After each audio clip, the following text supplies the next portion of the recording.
अस्सलाम वालेकुम। मैं हूं आज़म चौधरी और आप देख रहे हैं टेबल टॉक। पाकिस्तान को वैसे तो बहुत सारे इस वक्त चैलेंजेस दरपेश हैं, जिसमें बैरूनी और अंदरूनी चैलेंजेस भी हैं, सियासी भी हैं, दहशतगर्दी भी है। लेकिन जो सबसे बड़ा इस वक्त चैलेंज है मुल्क को, वो है इकॉनमी का। अब इकॉनमी को लेके हमें जब आप उस नज़र डालते हैं तो हमें उसकी दो तस्वीरें नज़र आती हैं। एक तस्वीर वो है जो सरकारी और बैनुल-अक़वामी अदारों के जो अदाद-ओ-शुमार हैं वो हमें दिखाते हैं। अगर हम बैनुल-अक़वामी मालियाती अदारे को देखें तो वो कहता है कि पाकिस्तान 14 साल बाद जो करंट अकाउंट खसारा है उससे निकल चुका है और सरप्लस में चला गया है। जबकि दूसरी तरफ उस आम आदमी को हम देखें जो सिर्फ अपनी रमज़ान के अंदर अफ्तारी और सहरी के लिए परेशान मारा मारा फिर रहा है। एक जानब हमारी सोने की कीमत 5 लाख से तजावज़ कर जाती है, स्टॉक एक्सचेंज तारीख की सारी हदें क्रॉस कर जाती है, लेकिन जो आम आदमी है उसके ऊपर टैक्सों का, बिजली का बोझ मुसलसल बढ़ाया जा रहा है। एक तरफ हुकूमतें हैं, उनके अगर हम देखते हैं तो उनके अखराजात रुकने का नाम नहीं ले रहे। कोई हुकूमत जहाज़ ख़रीद रही है, कोई हुकूमत ब्यूरोक्रेसी के लिए नई नई ट्रांसपोर्ट पॉलिसियाँ दे रही है, कोई हुकूमत जो डेवलपमेंट बजट की आड़ में 2-2 हज़ार करोड़ के वो प्रोजेक्ट कर रही है। अब एक तरफ यह सूरत हाल है, दूसरी तरफ आम आदमी बेचारा, उसके पास ना उसको खाने को रोटी मिल रही है, ना उसको बिजली मिल रही है, ना उसके पास गैस की सहूलत मौजूद है। ये एक इतना बड़ा तज़ाद है जिसने इस मुल्क के पूरे निज़ाम को एक दफ़ा हिला कर रख दिया है।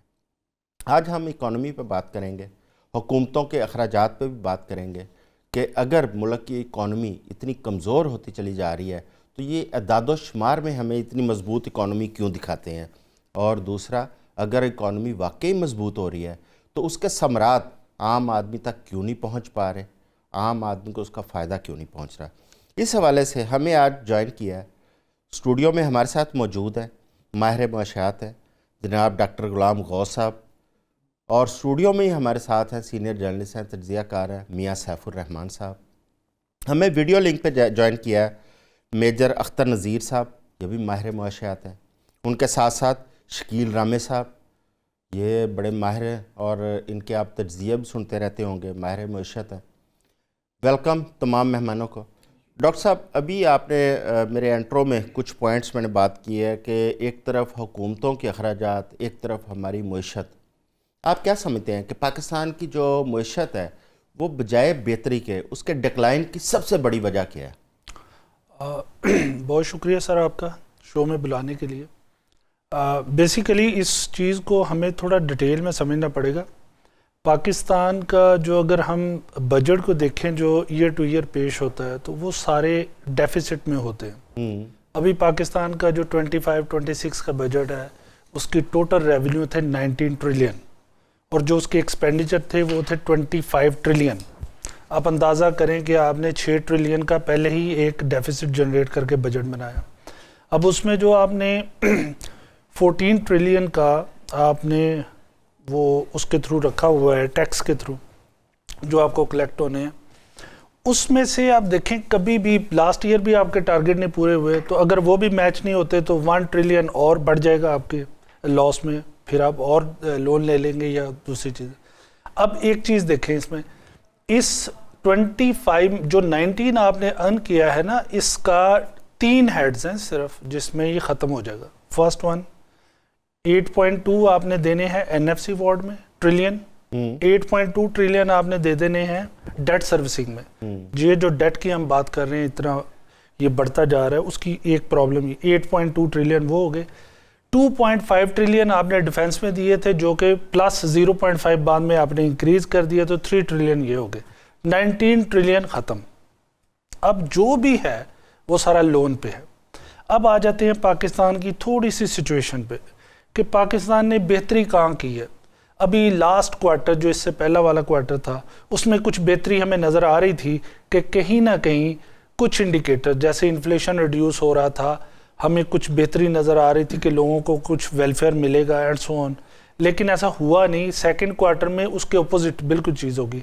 अभी करंट अकाउंट डेफिसिट की आपने बात की कि वो सरप्लस में है, वो फर्स्ट क्वार्टर में सरप्लस में था और वहाँ सरप्लस था हमारा 121 मिलियन US डॉलर, और अब सेकंड क्वार्टर में हमारा करंट अकाउंट जो है वो डेफिसिट में चला गया है।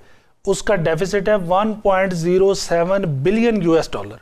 अंदाजा करें एक क्वार्टर में आपने सिर्फ इंपोर्ट्स को बढ़ाया। इंपोर्ट्स किस चीज़ की बढ़ी हैं? एनर्जी सेक्टर में आपने इंपोर्ट्स बढ़ा ली हैं, इंडस्ट्रियल मटेरियल में बढ़ा ली हैं, और इससे रिलेटेड जो आप मटेरियल ले रहे हैं उसमें। और उसकी वजह से हुआ क्या, इतनी तेज़ी से इंपोर्ट्स बढ़ी और आपको जो है वो करंट अकाउंट जो है वो डेफिसिट में चला गया। अब एक और चीज़ देखें। अच्छा डॉक्टर साहब, इंपोर्ट अगर बढ़ती है तो हमें तो अपने इंडस्ट्रियल उसके लिए रॉ मटेरियल वो भी इंपोर्ट करना पड़ता है, तो वो तो मजबूरी है। वो तो कह रहे हैं। बिल्कुल सर, हम जब उसको इंपोर्ट करते हैं ना तो सर उसका ये है कि आपकी उसके पैरेलल एक्सपोर्ट्स कितनी हैं, क्योंकि अर्निंग डॉलर में तो हमें बाहर से हमारी एक्सपोर्ट्स कम हुई जी हैं। बिल्कुल। अब 38 बिलियन US डॉलर की जुलाई टू जनवरी आपने इंपोर्ट्स कर ली हैं और 18 बिलियन US डॉलर की सिर्फ एक्सपोर्ट्स है। Exactly. रिमेनिंग आपका लॉस है। अब वो कैसे पूरा करते हैं? जब ये बिल्कुल साल एंड पे चला जाएगा ना, आप 24-25 के जो बजट जो आपने टोटल ईयर है उसको अगर आप देखें तो वहां पे आपने 58 बिलियन US डॉलर की इंपोर्ट्स की हैं और 32 बिलियन US डॉलर की एक्सपोर्ट्स हैं। रिमेनिंग जो 26 बिलियन डॉलर है वो आपने रेमिटेंसेस से पूरा किया है, जो ब्रूने मुल्क से लोग हमें भेज रहे हैं। अच्छा चलें, मैं इस पे डॉक्टर शकील रामे साहब, अभी आपने डॉक्टर साहब की बात सुनी, अभी हमने IMF की किस्त भी देनी है, मार्कअप भी देना है, और बजट आ रहा है। बजट से पहले जाहिर है अब उनके साथ हमारी मीटिंग्स का सिलसिला भी शुरू हो चुका है। एक तो ये बताइएगा कि इस वक्त हमें कितने बिलियन डॉलर है जो पेएबल है, और हमारे पास अपने रिजर्व्स के अंदर क्या पड़ा है, और कितने ऐसे बिलियन डॉलर हैं जो रोल ओवर होने का हमें कोई उसका अंदाज़ा है कि रोल ओवर हो जाएंगे, बाकी जो पेएबल है उसको हम कैसे अदायगी कर पाएंगे? देखें, बाकी ये जो बातें आप कर रहे हैं ना आसम साहब, जी ये बड़ी क्या कह लें कि कॉमन सी चीज़ है कि जो इसको कहते हैं सिम्टम्स हैं, आउटकम है जी प्रॉब्लम्स का। इन नंबर को हम हर रोज़ डिस्कस करते आगे पीछे होते रहते हैं।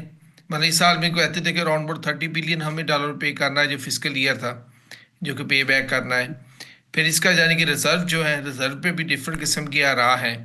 कुछ कहते हैं जनाब कि हमने ज़रा कर्ज लेके रखा हुआ है या स्वैप करके मनी रखी हुई है, हमारा अपना जो है वो अराउंड अबाउट 3 लेस देन 3 है। तो ये डिफरेंट किस्म की यानी कि बातें हैं। असल मसला वो है जो आपने जहाँ से बात शुरू की थी डॉक्टर गौस साहब के साथ, जी जी। वजह क्या है। उन्होंने बड़े अच्छे तरीके से आपको चीज़ों को एक्सप्लेन किया, मगर मेरी नज़र में देखता हूँ जो हमारी डाउनफॉल की जो वजह है ना, बेसिक वजह है, वो हमारी प्रोडक्शन कैपेसिटी का ना होना है। प्रोडक्शन कैपेसिटी मतलब हमारी इंडस्ट्री नहीं प्रोड्यूस कर रही, हमारी एग्रीकल्चर नहीं प्रोड्यूस कर रही, हमारे दूसरे चीज़ें जो जितने भी सेक्टर्स हैं वो अप टू मार्क प्रोड्यूस नहीं कर रहे, एक चीज़। और दूसरा जो इस प्रॉब्लम का सिरा पकड़ना होता है वो होता है कि बढ़ती हुई कंजम्पशन। हमने कंज्यूम करने पे अंधाधुंध लगे हुए हैं, प्रोड्यूस नहीं कर रहे। जब कंज्यूम करते रहेंगे, प्रोड्यूस नहीं करेंगे, एक तो आपके पास पैसा नहीं होगा, जो होगा वो आप एक सुबह इंपोर्ट पे खर्च कर देंगे, आप गरीब के गरीब रहेंगे और आप लोगों के लिए जॉब्स भी नहीं पैदा कर सकेंगे। इसके लिए फिर क्या होता है, आप कर्ज लेते हैं। फिर वो कर्ज जब लेते, क्योंकि अभी प्रोडक्शन कैपेसिटी है नहीं, आप तो जानी कि जो कहा कैपेसिटी तो आपके पास है नहीं, तो आप क्या करेंगे, कर्ज लेंगे। वो कर्ज भी हम प्रोडक्शन कैपेसिटी बढ़ाने के लिए इस्तेमाल नहीं करते, वो भी हम कंजम्पशन पे ले जाते हैं। मैं आपको एक मिसाल देता हूँ। 2021-22 में जब हमारी इकानमी की रीबेसिंग हुई दोबारा PTI के गवर्नमेंट में, आपको पता है कि उसने जो शो किया है कि हमारे GDP के टोटल GDP में इंडस्ट्री का जो शेयर था 20.9% से कम होके 19.5% हो गया है। हम तो पहले रो रहे हैं कि हमारी प्रोडक्शन कैपेसिटी नहीं है और ऊपर से मजीद कम हो रहा है। अगर आप एग्रीकल्चर की बात करें, हमारी जो जो भी गवर्नमेंट आती है वो एग्रीकल्चर की दुश्मन ही नज़र आती है, अगर मैं बहुत सॉफ्ट लफ्ज़ इस्तेमाल करूं तो। अभी आप देखें किसान के साथ क्या हो रहा है। आप इसके इर्द गिर्द आप जितना मर्जी घूम लें, जो मर्जी कर लें, आपकी इकोनॉमी रिवाइव भी नहीं कर सकती, सस्टेन भी नहीं कर सकती, क्योंकि पैसा होगा तो आप उसमें से कोई बचत करेंगे, पैसा होगा तो कर्ज उतारेंगे, जॉब्स होंगे तो लोग कंजम्पशन होती है वो कर सकेंगे, हमारे पास पैसा होगा तो हम नकद पे चीज़ें खरीदेंगे, हम पे कर्ज नहीं बढ़ता जाएगा। अब ये सारी चीज़ें होती हैं तो फिर सोसाइटी में क्यास होता है, क्यास में लोगों डिवीजन होती है सोसाइटी में, लोग ग्रुपों में बढ़ जाते हैं, कभी एथनिसिटी की बेस पे, कभी लैंग्वेज की बेस पे, कभी क्लास की बेस पे, कभी रिलीजन की बेस पे, कभी किसी बेस पे। एक्चुअली वो तंग होते हैं कि उनकी ज़रूरियात पूरी नहीं हो रही, उनके मसाइल बढ़ते जा रहे हैं, वो ग्रुपों में देखते हैं शायद उनको कुछ बेनिफिट मिल जाए। आप देख रहे हैं आपके इर्द गिर्द यही ग्रुप जो होते हैं कि फिर आपको आइडेंटिटी पॉलिटिक्स की तरफ ले जाते हैं और वहाँ से जाके भी आपके सिक्योरिटी चैलेंज शुरू हो जाते हैं। आप यही जो मैंने अपने फिनोमेना आपको बताया है ना, आप इसको ना परसू करेंगे दुनिया में ग्लोबल पावर्स कैसे खत्म हुई हैं, क्लैप्स हुई हैं, आपको यही सीक्वेंस नजर आएगी। इसमें कभी कोई रद्द-बदल नहीं होता। बिल्कुल और ठीक जो है। आखिरी चीज होती है, जब आप कर्ज पे चल रहे होते हैं, आपकी करेंसी की वैल्यू डेप्रिशिएट हो जाती है, क्योंकि आप अपनी आपकी जो कि करेंसी होती है वो उसकी बेस से आप कंजम्पशन तो कर रहे हैं, हम्म। प्रोड्यूस नहीं कर रहे हैं, आप किस हम्म। पे आपकी इकोनॉमी को आप शो करेंगे। हम्म। हम वो भी क्या होता है, यही देखिए प्रॉब्लम अमेरिका का भी है, उसकी भी जो कि उसकी जो कि डॉलर की वैल्यू है वो डिटैच होगी उसकी प्रोडक्शन कैपेसिटी से। अभी तक वो बचे हुए इसलिए हैं कि जो डॉलर है वो दुनिया की रेफरेंस करेंसी है, कि उसकी बेस पे दुनिया में ट्रेड हो रही है, उसकी बेस पे लोन चल रहे हैं, सारा कुछ चल रहा है, इसलिए अमेरिका की इकोनॉमी बची है। जिस दिन डॉलर को किसी ने रिप्लेस करा, जिस तरह डॉलर ने यूएस को के पाउंड्स को, अमेरिका यूके पाउंड्स को रिप्लेस किया था, यहाँ के 15th सेंचुरी में चल जाए जब उसका जो स्पेनिश का था उनकी जगह करेंसी को रिप्लेस हुई थी, उसके फौरन बाद जो थी वो क्लैप्स कर गई। हम पावर नहीं है, हम छोटा मुल्क है, मगर जो फंडामेंटल इकोनॉमी के हम उस पर ध्यान नहीं देते। हमारी जो सारी पॉलिटिकल एलीट है वो किसी गवर्नमेंट की हो, चाहे पिछली गवर्नमेंट थी चाहे ये गवर्नमेंट है, वो टिकटॉक टिप टॉप और यानी कि जो कि ना क्या कहते हैं खूबसूरत लगने वाली चीज़ें होती हैं जो शॉर्ट टर्म होती हैं, उस पर तो बड़ा खर्च हो रहा है, मगर जो पेनफुल डिसीजन है उस पर कोई काम नहीं हो रहा। जी और बिल्कुल। सबसे बड़ी पेन यही है, हमारी जो कि पॉलिसी साज हैं वो फंडामेंटली प्रोडक्शन पे काम नहीं कर रहे, वो सिर्फ डंग टपाओ, जिसको पंजाबी में कहते हैं डंग टपाओ, इस तरह की चीज़ों पे लगे हुए हैं। जी मेजर साहब, ये बड़े इम्पोर्टेंट पॉइंट है कि हम जो है ना अपनी पॉलिसीज़ के ऊपर उस तरह फोकस नहीं कर रहे। अच्छा, ये हमारा हुकूमतों की पॉलिसी का इशू है या हमारा कैपेसिटी का इशू है? क्या हम कैपेबल नहीं है, हमारे मुल्क के अंदर इतनी कैपेसिटी नहीं है कि हम अपनी इकोनॉमी को इस तरह संभाल सकें, या हमारी जो हुकूमतें हैं वो जो बार बार पॉलिसी चेंज करते हैं उसकी वजह से हमारी इकोनॉमी आज इतनी नीचे गिर रही है? मैं तो माहिर इक्तिसादियात तो नहीं हूँ, लेकिन एज अ कॉमन मैन जो मैं महसूस करता हूँ, हमारी बेसिक जो पावर है वो एग्रीकल्चर है। और दूसरी, अब देखिए कितनी आबादी बढ़ती जा रही है, हम सही तरीके से अपनी मैन पावर को इस्तेमाल नहीं कर रहे, वैल्यू एडिशन नहीं कर रहे। जिस तरह अभी पहले भी जिक्र हुआ कि इंपोर्ट्स बहुत ज़्यादा हैं और एक्सपोर्ट्स जो हैं वो उसके मुकाबले में बहुत कम हैं। हमें चाहिए कि हम अपने जो अपने सोर्सेज हैं उनको जो है वो इस्तेमाल रखें, उनकी प्रोडक्शन करें, वैल्यू एडिशन करें, उसको एक्सपोर्ट में लेके जाएं, बजाय इसके कि हम इंपोर्ट करके और फिर ऐसे प्रोडक्ट्स प्रोड्यूस करें जो कि फिर दोबारा एक्सपोर्ट अगर हो तो उसकी वो वैल्यू ना मिले उनको। हमारी सबसे बड़ी कमजोरी ये है कि हमने अभी तक आइडेंटिफाई नहीं किया कि हमारा असल सोर्स क्या है। हमारा असल सोर्स है एग्रीकल्चर, उसको आप जितना ज्यादा इंप्रूव कर सकते हैं करें, उस तरफ तवज्जो दें, उधर वैल्यू एडिशन करें। आपके यहाँ से एक्सपोर्ट जो है सब्जियां फ्रूट वगैरह हो, फिर आपकी एक बहुत बड़ी जो बहुत मरतबा तो जो मैं इत्तेफाक से चेयरमैन रहा हूँ पाकिस्तान कार्पेट एसोसिएशन का, और वाइस चेयरमैन 4 मरतबा, वर्ल्ड हैंडमेड कार्पेट ऑर्गेनाइजेशन का भी चेयरमैन हूँ। तो मैं इस सेक्टर के हवाले से बात कर रहा हूँ कि जिसमें वैल्यू एडिशन की जा सकती है कि 800% जो है वो वैल्यू एडिशन है अगर आप अपने हैंडीक्राफ्ट को कन्वर्ट करें।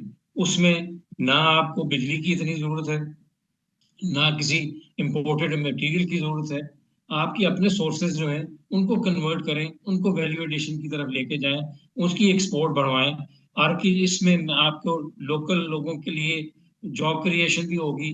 अपने मटेरियल को इस्तेमाल करें, इनको एक्सपोर्ट करें, इनकी इस तरफ तवज्जो दें जो कि तवज्जो नहीं दी जा रही। इंडिया की मैं मिसाल देने लगा हूँ कि हैंडीक्राफ्ट की अकेले की $1 बिलियन की एक्सपोर्ट है। बहुत मरतबा मिनिस्ट्री ऑफ कॉमर्स को, इंडस्ट्रीज को कहा कि आप इस तरफ तवज्जो दें, अपने रॉ मटेरियल को इस्तेमाल करें, अपनी मैन पावर को इस्तेमाल करें, वैल्यू एडिशन करें, आप इतनी तरक्की कर सकते हैं। फिर अब आप देखिए मिनरल जो आपके हैं, मेरे बहुत करीबी दोस्त हैं कर्नल सैफ कुरैशी, बहुत मरतबा वो रेकोडेक का जिक्र कर चुके हैं कि देखिए आप सारा रॉ मटेरियल जो है वो बाहर भेज रहे हैं, आप उसको फिनिश करके क्यों नहीं भेजते? ऐसे आपके फॉर्मूलाज होने चाहिए, ऐसे आप पॉलिसीज बने कि आप वैल्यू एडिशन के अंदर भेजें। तो क्या और आपकी export बढ़े, और जब इंफ्रास्ट्रक्चर है हमारे पास उनको रिफाइन करने का? जी बिल्कुल है, और उसको बनाएं। ये जो आपकी है डोमेस्टिक एग्रीकल्चर के लिए जो डेवलपमेंट करने के लिए या हैंडीक्राफ्ट को डेवलप करने के लिए, तो ऐसा बिग इंफ्रास्ट्रक्चर नहीं चाहिए। मैंने अभी पहले भी जिक्र किया मियां कि ना साहब, उसमें इतनी ज्यादा मेरे साहब मियां साहब की तरफ, मियां साहब, इंडस्ट्री की बात हो रही है। अब इंडस्ट्री में एक तो फैक्टर हमें नजर आता है कि महंगी एनर्जी, महंगी बिजली, वो बहुत महंगा इनपुट है। एक वो फैक्टर है। इसके अलावा और कौन से ऐसे फैक्टर हैं कि इस वक्त हमारी इंडस्ट्री मुसलसल बंद होने जा रही है, ना कि नई इंडस्ट्री बने? इसके साथ साथ एग्रीकल्चर जो कि एक बड़ा अहम शोबा है, रीढ़ की हड्डी है इस मुल्क की, लेकिन एग्रीकल्चर आप देखें पिछले साल 2 साल से किसान परेशान है और हमारी एग्रीकल्चर का भी बुरा हाल होकर रह गया। इसकी क्या वजूहत है? देखिए यही तो बात है, आप और मैं चूँकि जर्नलिस्ट हैं, वर्किंग जर्नलिस्ट हैं, और हम बहुत से प्राइम मिनिस्टर्स, चीफ मिनिस्टर या आपके जो इकोनॉमिक मैनेजर्स हैं, सो कॉल्ड जो पॉलिटिशियन होते हैं, जो अपने आप को क्लेम करते हैं कि जी हमने इकोनॉमी चलानी है, तो हम उनके साथ इंटरेक्शन करते थे। तो अक्सर मैं भी उन्हें पूछता था, आप भी पूछते रहे कि जी आपकी प्रायोरिटीज़ क्या है, मुल्क के अंदर बड़ा रिसोर्स बेस क्या है। मिसाल के तौर पे इंडस्ट्रियलाइजेशन की ज़रूरत तो हर वक्त कौम को रहती है, प्रोडक्शन की जैसे बात की रामे साहब ने बेहतरीन बात की, लेकिन एक बेस तो आपको अल्लाह ताला ने पहले ही इतना वास्ट बेस दिया हुआ है। उस बेस के अंदर आप वैसे वैल्यू एडिशन की बात की गई, वैल्यू एडिशन करें। एग्रो बेस्ड इंडस्ट्री जो है वो दुनिया में इतनी डाइवर्सिफाइड है कि मेरा आपने उसमें $100 of billions की आप एक्सपोर्ट कर सकते हैं, टिन पैकिंग करके, बहुत सारी चीज़ें। ऐसे ऐसे इलाके पाकिस्तान में हैं जहाँ का फ्रूट पाकिस्तान के बहुत से इलाकों में नहीं मिलता, वहाँ के फ्रूट से आप पैक करके भेजें, और बड़े स्वीट किस्म के एप्पल्स आज़ाद कश्मीर में, कोयटा में। इस तरह मुझे एक साहब बता रहे थे जैसे आपका किन्नू है दुनिया की नंबर 1 प्रोडक्शन पाकिस्तान की है, उसके 9 बाई प्रोडक्ट्स हैं। ये आज तक पता ही नहीं। बात तो ये है कि आपका जितने भी टॉप एग्जेक्टिव्स हैं पॉलिटिकल, उनकी कोई इकोनॉमिक फिलॉसफी नहीं है। यानी ना तो वो ये समझते हैं कि जी कुछ इकोनॉमिस्ट जो हैं पाकिस्तान में बसते हैं, उनसे कोई एडवाइस ले ली जाए कि जी हम कैसे प्रायोरिटाइज करें, नंबर 1 चीज़ कौन सी होनी चाहिए, नंबर 2 क्या होनी चाहिए, हाउ टू प्रोसीड। आपने अभी कैपेसिटी की जो बात की ना, एक कंजम्पशन की बात हुई। कंजम्पशन में एक लफ्ज़ अगर ऐड कर दें जिसे हम कंस्पिकुअस कंजम्पशन कहते हैं, शायद आजकल के इकोनॉमिस्ट वो यूज़ नहीं करते। हम जब अपने एकेडमी में थे CSS के, तो वहाँ हम पढ़ाते थे हमें स्टैगफ्लेशन और ये सारी। वो ये है कि आपके यहाँ कंजम्पशन में भी ओवर कंजम्पशन है, यानी आपने एक शोबाजी की भी कंजम्पशन है कि कंजम्पशन आप कर रहे हैं दूसरे पे सबको दिले जाने के लिए, और उसका जो हुजम है वो इतना बढ़ गया है कि अब आपका इम्बैलेंस क्रिएट हो गया है आपके अंदर सारा। तो कंस्पिकुअस कंजम्पशन है। इकोनॉमिक फिलॉसफी जबकि मैं बात करता हूँ, उसका ये मतलब नहीं कि आप किसी अरस्तू को एंगेज कर लें। आपके यहाँ ऐसे लोग मौजूद हैं जो आपके elements of national power calculate करके एक तवाज़ुन कायम कर सकते हैं कि आपको बता सकते हैं जी ये वीकनेसेस है, बिल्कुल ठीक ये है। चीज़ों को एड्रेस करें। मैं एक बहुत बड़ी कंपनी थी, कोई अमेरिकन, बहुत बड़ी, कोई $1 बिलियन की, उसका मैं पढ़ रहा था कि उसके यहाँ कोई डिक्लाइन पे जाने लग पड़ी। उन्होंने अपने एक्सपर्ट्स बिठाए कि जी इसको स्टडी करें कि क्या प्रॉब्लम है। पता चला कि वेस्टेजेस हो रहे थे कुछ प्रोसेसेस के अंदर, उन्होंने वेस्टेजेस कंट्रोल कर लिए और वो $1 बिलियन में प्रॉफिट में चली गई। ठीक हो तो गया। ये चीज़ें थोड़ी सी अब रीएडजस्टमेंट मांगती हैं। कल एक खबर आई एक अखबार के अंदर कि 125 कंपनियां वो पाकिस्तान छोड़ के जा चुकी हैं, मल्टीनेशनल्स। ये इतनी तेज़ी से जो ड्रेन हो रहा है उसकी वजह क्या ये है कि हम उनको कुछ साजगार माहौल नहीं दे पा रहे पाकिस्तान में, जिसकी वजह से? सर पाकिस्तान में ना 3 तरह की इंस्टेबिलिटीज़ हैं। एक जो अभी पहले हम जिक्र कर रहे थे कि पॉलिटिकल पॉलिसीज़ कंटिन्यूस नहीं रहती, तो तो ये सबसे बड़ा प्रॉब्लम है जिसे हम पॉलिटिकल इंस्टेबिलिटी कहते हैं। पाकिस्तान जब से बना है और आज तक कभी भी पॉलिटिकल सिस्टम स्टेबल नहीं हुआ। गवर्नमेंट्स 2008 के बाद भी चलती रही हैं, डेमोक्रेसी बाय ना जो कहते हैं ना बाय नेम डेमोक्रेसी रही है, लेकिन उसके अंदर भी बहुत फ्लक्चुएशंस आई हैं और अभी तक वो फ्लक्चुएशंस हम देख रहे हैं। अब आ जाए इसके बाद एक होती है सिक्योरिटी इंस्टेबिलिटी और एक है हमारे पास जो इकोनॉमिक इंस्टेबिलिटी। ये तीनों इंस्टेबिलिटीज़ हमारे पाकिस्तान में मौजूद है। अब इस तरह के इन्वायरमेंट में जब आपको पता चल रहा हो एक दिन आपकी स्टॉक मार्केट बहुत ऊपर जा रही है, अगले दिन वॉलेटाइल हो रही है। अब फ्रंटियर स्टॉक मार्केट्स में हमारी स्टॉक मार्केट आती है। तो इस तरह की जब सिचुएशंस क्रिएट होती हैं ना, तो उसकी वजह से बहुत सारी मल्टीनेशनल कंपनीज जो डायरेक्टली या तो स्टॉक मार्केट में इन्वेस्ट कर रही होती हैं या आपके किसी और सेक्टर में, तो वो उनको रिस्क बहुत हाई मिलता है। दो तरह की चीज़ें बहुत होना ज़रूरी है। एक, आपके डेमोक्रेटिक सिस्टम का स्टेबल होना इंतहाई ज़रूरी है आपकी इकोनॉमी के लिए। मैं आपको इसकी एक एग्जांपल दे देता हूं। लेकिन पॉलिटिशियन इससे इख्तलाफ करते हैं, वो कहते हैं कि नहीं ये पॉलिटिकल इंस्टेबिलिटी का कोई तलक नहीं है इकोनॉमिक। ठीक है, हम 2019 में यूके की गवर्नमेंट का एक केस स्टडी पढ़ लेते हैं। मैं 1 मिनट में आपको इसकी सिचुएशन समझाता हूँ। देखें, 2019 में कोविड आया, उसके बाद 2-3 कैमरॉन, फिर दूसरा, फिर तीसरा, फिर चौथा, 3-4 वज़ीर आज़म चेंज हुए और 2022 में यूके IMF से निगोशिएशन करने वाला था। आप अंदाज़ा कर लें, एक ऐसी इकॉनमी जिसने आधी दुनिया पे राज किया, वो लोन के लिए निगोशिएशन करने वाले थे और अभी तक स्टेबल नहीं हुए। उसकी वजह, जब आप पॉलिटिकली स्टेबल नहीं होते, आपकी पॉलिसीज़ में कंटिन्यूटी नहीं होती। कंटिन्यूटी नहीं होगी तो उसका कोई भी इम्प्लीमेंटेशन नहीं होगी।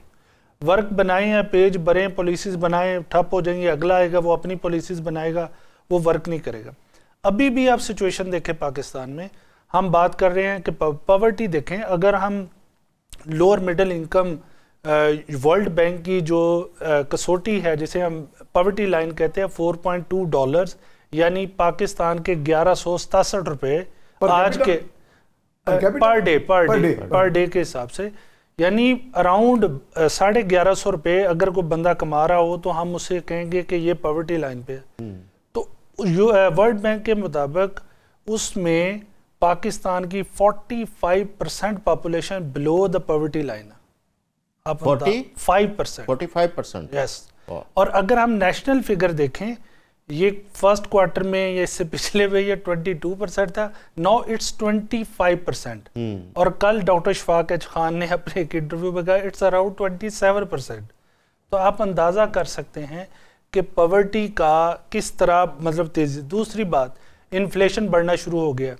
इन्फ्लेशन आपके पास 37 था 2023 में, फिर आपने रिड्यूस किया, वेल डन, बहुत अच्छी बात थी। 5 के राउंड आया, अब 5.8। आपका SPI सेंसिटिव प्राइस इंडेक्स जो हमारी बेसिक नेसेसिटीज पे डेवलप होता है, उसकी वीक टू वीक ग्रोथ इस टाइम 1.16% है, अंदाजा करें। और आपका CPI एक क्वार्टर से दूसरे क्वार्टर में 0.4 ग्रोथ लेके जा रहा है। तो इसका थोड़ा सा इंटरप्ट करना चाह रहा हूँ। जी मैं ये कहना चाह रहा हूँ कि ये तमाम फिगर्स जो है ये सब हमें मौजूद हैं, पता है। आप जरा तवज्जो दें कि आप इस मुश्किल में से निकल कैसे सकते हैं, उसके हल के मुतालिक थोड़ी सी बात करें। मैं रामेश साहब से यही जानना चाहूँगा। मेजर साहब, रामेश साहब के मैं बात सुन रहा था अभी डॉक्टर साहब की, तो मैं रामेश साहब से यही जानना चाहूँगा। रामेश साहब, ये इतनी ज़्यादा मुश्किलात अभी मेयर साहब ने दुरुस्त कहा है, हमने कैसे निकलना है? वे आउट क्या है इसका? वे आउट क्या है सर? देखें, मैं आपको ना 1-2 चीज़ें क्विकली आपके साथ शेयर करता हूँ। जी। पहला जो कदम होता है ना किसी भी चीज़ को रिवाइव करने का, असलाह करने का, वो होता है अपनी गलती को मानना कि हमसे कहाँ गलतियां हुई, फिर हम उसकी सुधार की तरफ जाते हैं। ठीक है। अब देखें, इस इकानमी में आपको मिसालें देके 2-3 बातें करता हूँ, आपको खुद समझ आ जाएगी। मुल्क की जो इकानमी होती है, पॉलिटिकल इकानमी होती है, डॉक्टर साहब इसको बेहतर जानते होंगे, इसमें वो बैंकर नहीं डिज़ाइन कर सकता, चार्टर्ड अकाउंटेंट डिज़ाइन नहीं कर सकता, ना ही समझ सकता है। पूरे इकोनॉमिक सिस्टम में बैंकर जो चार्टर्ड अकाउंटेंट है वो छोटा सा एलिमेंट होता है, वो भी पैसों का हिसाब रखना, मगर उनकी एक क्वालिटी होती है चीज़ों को ऐसे बढ़ा चढ़ा के साबित करना कि साहब खुश हो जाए। नंबर 1, आपको जो बंदा इकोनॉमी चलाने के लिए चाहिए वो रखें। मैं अभी जो फील्ड मार्शल साहब आए, इन्होंने SIFC बनाई। हमारे प्रॉब्लम क्या थे? मेरिट यानी कि बंदों की जो कि बना सकते हो, और ब्यूरोक्रेसी उसके मैटर है। आपने सारी ब्यूरोक्रेसी के साथ और आर्मी के लोगों के साथ भर दी SIFC। अब मुझे बताएं इनका क्या काम है इकोनॉमी की डिजाइनिंग में? इसकी ऐसे है कि 2 साल पिछले साल जब इसकी SIFC की मीटिंग हुई तो प्राइम मिनिस्टर साहब ने कहा, मैं कहीं गया था, मैं सऊदी अरब गए थे किस मुल्क, उन्होंने कहा जी आप हमें एक बैंकेबल फिजिबिलिटी स्टडी दे रहे हैं जहाँ हम आपके यहाँ इन्वेस्टमेंट करें। इतने सालों में ये SIFC की यही क्वालिटी है कि वो एक फिजिबिलिटी स्टडी नहीं बना, बैंकेबल फिजिबल स्टडी नहीं बना सकी थी प्राइम मिनिस्टर साहब की स्टेटमेंट तक। अब आगे आप साहब लगाएं, फिर देखें ये क्यों ज़रूरी है। अभी हमने ऑपरेशन बयानुल मरसूस जीता, दुनिया ने हमें एक्नॉलेज किया, माशाल्लाह, अल्लाह हमें और दे इस तरह के क्या कहते हैं कि कामयाबियाँ दें। और उसमें एक चीज़ देखी ना आपने, मेरिट था। एयरफोर्स का जो जहाज़ था वो एक पायलट चला रहा था, वो नेवी का सेलर नहीं चला रहा था। सेलर भी हालांकि एक सोल्जर है, शायद वो ज़मीन पे समुद्र में बहुत अच्छा लड़ता हो, मगर वो जहाज़ नहीं चला रहा था। या आपने ये नहीं कहा था दुश्मन बहुत बड़ा है तो आप है ना इस तरह कहते हैं, अमेरिका का जो कि एयर चीफ है उसको कंसल्टेंट रख लेते हैं। आपके अपने एयर चीफ ने सारी वार को लीड किया था। तो ये जो चीज़ें ना मेरिट की या जो करने की, जिनको समझ है चीज़ों की, आप उनको तो करने नहीं देते। आप देखें, आपको अभी नजर आएगा रिटायर ब्यूरोक्रेट जॉब पे होते हैं, जहाँ जब ये फौजी रिटायर होते हैं, ये सारे आपको हर जगह पे बैठे नजर आते हैं जहाँ इनके कोई काम नहीं है। इनको जो इकोनॉमी की डिज़ाइन है, माशाल्लाह अपने फील्ड करें, मुल्क का दफा करें, लोग इनको सलूट भी करते हैं, ब्यूरोक्रेसी अपना काम करें, सब करे होंगे। मगर बात यह है कि जब तक आपने चीज़ों को, मैं जिससे पहले बात की थी, बेसिक प्रॉब्लम क्या है हमारी इकोनॉमी का? प्रोडक्शन। और प्रोडक्शन पे बात नहीं होती, हम सर्विसेज पे बात करते हैं। अगर प्रोडक्शन पे बात करें तो हम एग्रीकल्चर तो हमारे पास बहुत एक वसी है, मगर एग्रीकल्चर में हमें ये देखें मॉडर्नाइज करना है ना, तो हमें यहाँ एक दो प्रॉब्लम है, क्योंकि हमारी बहुत बड़ी लेबर फोर्स यहाँ लगी हुई है। जहाँ हम AI की बात करते हैं, आर्टिफिशियल इंटेलिजेंस की, टेक्नोलॉजी की, हमें बिल्कुल जाना चाहिए, बहुत फ़वायद है। मैंने लास्ट वीक इस पे कॉलम लिखा था। मगर हमारा चैलेंज ये है, हमें लेबर फोर्स का क्या करना है? अगर हम AI को सारा कुछ दे देते हैं, टेक्नोलॉजी दे देते हैं, तो हमारी लेबर फोर्स कहाँ जाएगी? पॉवर्टी का क्या एलिमेंट होगा, हिसाब होगा? देखिए, आपने जो प्लानिंग करनी है ना, ये जो होती है इकॉनमी होती है, ये तो ना तो 5-10 साल में सही होती है, ना ही 5-10 साल में ये खराब होती है। 5 साल में आपको एक डायरेक्शन नजर आती है, हाँ हम सम्मत में चल पड़े। फिर अगर गवर्नमेंट को स्ट्रेंथन करना है, आपको स्टेट और एंटरप्राइजेस को स्ट्रेंथन करना पड़ेगा। अब चाइना दुनिया की दूसरी बड़ी इकोनॉमी है, आपको पता है वहां पर अभी भी ये जो बातें आप कर रहे हैं, ये आप हुकूमत की बेहतरी की, दुरुस्तगी की बात कर रहे हैं। मैं कह रहा हूं कि हमें इसको डेवलप करने के लिए क्या करना चाहिए। मेरा बेसिक पॉइंट है कि आपके जो अपने रिसोर्सेज हैं, आप उनको बुरुएकार लाएं, उनको इस्तेमाल करें, उनका रास्ता बताएं कि बेहतर क्या होगा। सर ये मैंने जो वही बातें आप बताया बता है, रहे हैं, ये मैंने वही दुरुस्तगी बताया जो है। हुकूमत चले हम वो हमारी मैं बातों वही से नहीं हो सकती। रामेश साहब, वही ये बता रहा हूँ। ये बेसिकली ये मैं कर्नल मैं साहब वही से, बता रहे हैं। एक मिनट आजम साहब, एक मिनट, हाँ। एक मिनट। जब मेजर साहब से इकोनॉमी जो गन्ने का रस नहीं होता, इधर बेलने से दिया, उधर से आपको जूस मिल गया। इकोनॉमी गन्ना गाना होता है, आपको पूरा प्रोसेस से साथ चलना पड़ता है। ये मैं नहीं कह सकता जनाब आज आप ये करें कल इकोनॉमी चेंज हो जाएगी। मैं आपको बड़ी सीधी बात बता रहा हूँ, आपको डायरेक्शन सेट करनी है पहले कि आपने जाना कहाँ है, पॉलिसी क्या। आपने प्रोडक्शन पॉलिसी बढ़ाने के लिए आपको किसान को मराद की बात करूँ, आपने कहा पे हो चुकी बातें हो चुकी हैं सारी। अगर मैं बात करूं कि आपको यानी कि कास्ट ऑफ डूइंग बिजनेस काम करें इंडस्ट्री की, आप कहेंगे बातें हो चुकी हैं। प्रॉब्लम कहाँ है, मैं वो बात कर रहा हूं, उसको ठीक करें। आपकी पॉलिसी मेकिंग में प्रॉब्लम है या पॉलिसी की इंप्लीमेंटेशन में प्रॉब्लम है, आपके गवर्नेंस में प्रॉब्लम है, चले जिसको आप हाथ नहीं लगाने देते। ये रामेश साहब, मैं चाहूंगा, यूज हो रहा है इस वक्त। मैं चाहूंगा कि मेजर साहब पे, इस मुल्क को खुदा की पनाह मेजर साहब से भी इसका वे आउट, मेजर साहब आपकी नज़र में क्या वे आउट है? क्योंकि एक SIFC का जिक्र हुआ, इसका साथ साथ एक ग्रीन पाकिस्तान इनिशिएटिव भी था जो एग्रीकल्चर की बेहतरी के लिए था, लेकिन उसके अंदर भी लोग इस वक्त परेशान नज़र आ रहे हैं क्योंकि उनको वहाँ पे पानी मुहैया करना था, नहरें निकालनी थी, वो नहीं निकाली जा सकी, और जनूबी पंजाब के अंदर उनके पास इंफ्रास्ट्रक्चर उस तरह नहीं बन सका कि एग्रीकल्चर को बेहतर करते। आपकी नज़र में वे आउट क्या है? मैंने बिल्कुल दुरुस्त आप फरमा रहे हैं। मैं कह रहा हूं कि हम पहले जो है आइडेंटिफाई करें कि हमें करना क्या है। हमारा जो मेन सोर्स ऑफ इनकम बढ़ सकता है, बेहतर हो सकता है, वो किन किन रिसोर्सेज से हो सकता है, उसको आइडेंटिफाई करें, उसके ऊपर वर्किंग करें, उसके ऊपर सारी फिर जो है तवज्जो दी जाए, इंफ्रास्ट्रक्चर उसके मुताबिक बनाएं। पहले बेसिक ही नहीं हम कंफर्म कर रहे, मैन पावर को ही नहीं यूटिलाइज कर रहे, और इसमें जो मैं हमारा पॉइंट बाद में ऐड करूंगा। बेसिक जी जी, मेरे साथ करें आप बात। जी मैं यही कह रहा हूं कि हम आइडेंटिफाई करें कि जी इन चीजों के ऊपर तवज्जो दें, इसको डेवलप करें, और वो जो है वो बेसिकली हम इंपोर्ट बेसिस के ऊपर मत तवज्जो दें, अपने अपने जो सोर्सेज हमारे हैं उनको मैक्सिमम यूटिलाइज किया जाए, जिसके अंदर आपका हैंडीक्राफ्ट आ सकता है, आपका एग्रीकल्चर आ सकता है, आपका कल्चर आ सकता है। इन चीजों को डेवलप करके इनको आगे लेके जाएं, इनके लिए रास्ते निकालें, इनके लिए जो है वो सोर्सेज जो है बिल्कुल डेवलप ठीक करें। है, बिल्कुल ठीक है। मियाँ साहब, एक जानब इकोनॉमी के ये हालात जी, है, जी, जी। दूसरी जानब आपने देखा पंजाब हुकूमत ने अभी 11 अरब जी, रुपए का वो एक जहाज बड़ी खरीदा पुरतयश है किस्म और के- एक ट्रांसपोर्ट पॉलिसी दी है सरकारी अफसरों के जी, जी, लिए। जी। चीफ सेक्रेटरी और आईजी, उन दोनों अफसरों को 3-3 गाड़ियां उन्होंने एलोकेट की हैं, एक 4700 सीसी, एक 2800 सीसी लग्जरी गाड़ियां हैं। और एक 1800 सीसी। दोनों अफसरों के पास ये 3-3 गाड़ियां, और उसके साथ पेट्रोल की लिमिट नहीं है। जी, जो जी। 4700 सीसी गाड़ी है उस पर जितना भी पेट्रोल इस्तेमाल करेंगे वो उनको अलाउड है।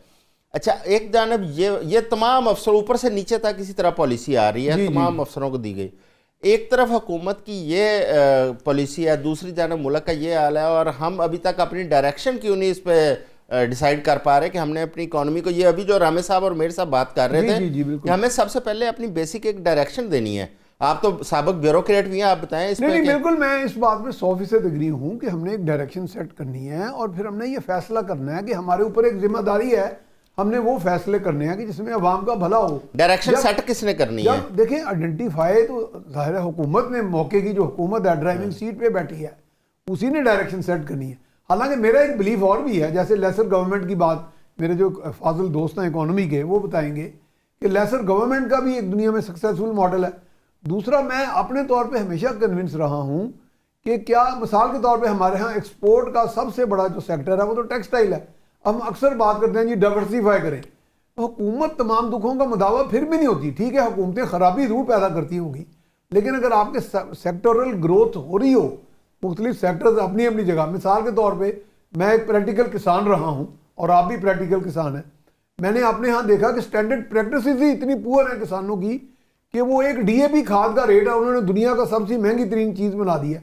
हालांकि डीएपी सारी ज़मीन की रिक्वायरमेंट ही नहीं है हमारे सॉइल की हर जगह, लेकिन हमने उसमें प्रैक्टिसेस को ऑनर नहीं किया, उन्होंने प्रैक्टिसेस को यहाँ पे प्रैक्टिस नहीं किया। ये चीज़ें हैं कि ग्रोथ, मल्टी सेक्टर ग्रोथ होगी तो तब जाके कोई सम टोटल उसका अच्छा होगा।